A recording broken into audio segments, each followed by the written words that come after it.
आज भी माँ अपनी बेटी सुनीता को आवाज़ लगा रही थी। सुबह के 9 बज चुके थे, पर अभी तक सुनीता नहीं जागी थी। उसकी माँ सुशीला आजकल उसकी वजह से बहुत परेशान थी। सुनीता ने स्कूल जाना भी छोड़ दिया था। लगता है मेरी बेटी पर किसी चुड़ैल का साया है। इससे पहले तो वो अक्सर मेरे साथ ही सोती थी, पर पिछले कुछ दिनों से वह अलग कमरे में सो जाती है। ऐसा लगता है कि जैसे मेरी बेटी मुझसे कुछ छिपा रही है। और सुबह जब मैं दरवाज़ा बजाती हूँ तो वह काफ़ी देर से खोलती है। ये सब सुशीला अपने मन में सोच रही थी और कह रही थी कि आज तो हद ही हो गई। मैं दरवाज़ा बजा बजा कर थक गई हूँ। पर जब मैंने तेज़ आवाज़ लगाई तो वह धीमी आवाज़ में बोली और दरवाज़ा खोला तो चेहरे पर अजीब सी लाइनें थी और बहुत ही परेशान सी भी लग रही थी। जब सुशीला की नज़र अपनी बेटी सुनीता पर पड़ी तो वह चौंक गई, क्योंकि सुनीता बड़ी अजीब तरीके से खड़ी थी, जैसे वह किसी तकलीफ़ में हो। आज काफ़ी समय के बाद सुशीला की बहन ललिता उसके घर पर आई हुई थी। उसकी शादी को लगभग 10 साल हो गए थे। वो सुशीला के घर बहुत कम आती जाती थी। सुशीला को डर लग रहा था कि कहीं सुनीता ललिता के सामने न आ जाए, और अगर इसी हालत में आ गई तो ललिता ज़रूर कुछ ना कुछ बातें करेगी।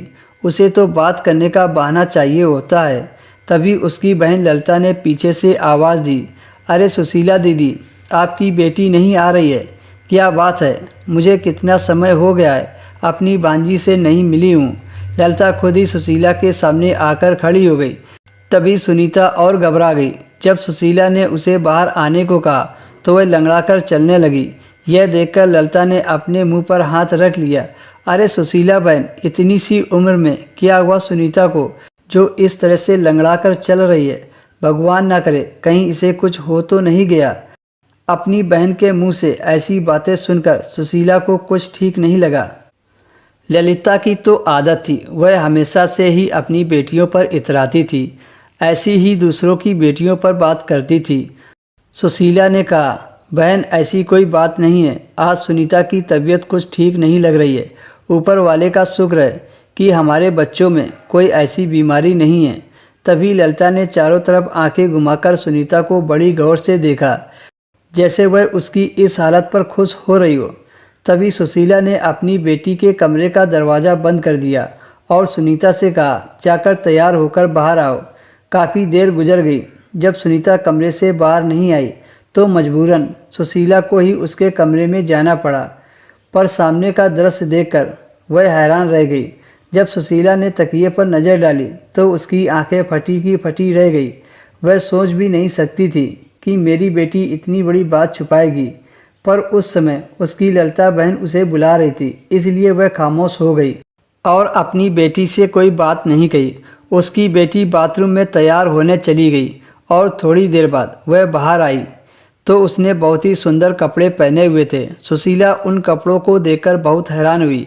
उसे ख्याल आया कि उसने यह कपड़े अपनी बेटी को दिलवाए ही नहीं थे। वह नए कपड़े थे और ना ही सुशीला ने कभी इससे पहले देखे थे, और ना ही उसकी बेटी ने कभी ऐसी फरमाइश की थी।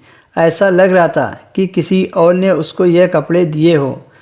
पर मेरी बहन ललिता को इस बात से कोई फ़र्क नहीं पड़ा। वह उसकी बेटी सुनीता की नज़र उतारने लगी और साथ ही साथ वह कह रही थी, बहुत ही अच्छी लड़की है, भगवान करे किसी की नज़र ना लगे। यह कहकर तेज़ी से हंसने लगी और थोड़ी देर बाद वह उठकर चली गई।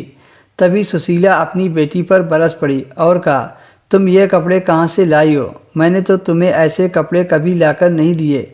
वह बोली, मम्मी आप भी ना कमाल करती हो। आजकल तो सभी लड़कियाँ ऐसे कपड़े पहनती हैं। ये कपड़े तो मुझे मेरे दोस्तों, यह कहानी बहुत ही लंबी है, इसलिए आपको यह कहानी कई भाग में मिलेगी। दोस्तों, हर भाग देखने के लिए हमारे चैनल को सब्सक्राइब कर लीजिए।